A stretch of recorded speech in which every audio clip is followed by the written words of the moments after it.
అందరు హీరోలు బాగుండాలని కోరుకునేవాడిని. ఒక సినిమా హిట్ అయితే నాది అయితే ఒక వారమే నేను ఉంటాను. బాలయ్య గారి సినిమా సూపర్ డూపర్ హిట్ అవ్వాలని కోరుకునేవాడిని. జూనియర్ ఎన్టీఆర్ గారి సినిమా హిట్ అవ్వాలని కోరుకునేవాడిని. బాహుబలి ప్రభాస్ గారి సినిమా హిట్ అవ్వాలని కోరుకునేవాడిని. మహేష్ గారి సినిమాలు హిట్ అవ్వాలని కోరుకునేవాడిని. మెగాస్టార్ చిరంజీవి గారు అద్భుతంగా విజయాలు సాధించాలని కోరుకునేవాడిని. రామ్ చరణ్ విజయాలు సాధించాలని కోరుకునేవాడిని.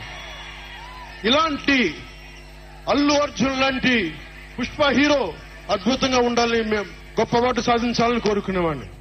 ఇలా ఎందరో, ఒకళ్ళు కాదు, ఎందరో వారందరికీ పేరు పేరున చెప్పలేను, కానీ అందరూ బాగుండాలని కోరుకునేవాడిని. అలాంటి నేను కోరుకుంటుంది కూడా మీరందరూ బాగుండాలి.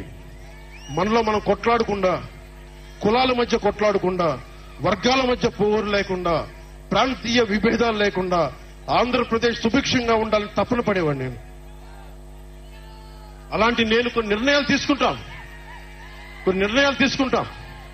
ఆ నిర్ణయాలు ఎలాంటివి? నాకు సంబంధించినవి కాదు, ప్రజలకు సంబంధించినవి.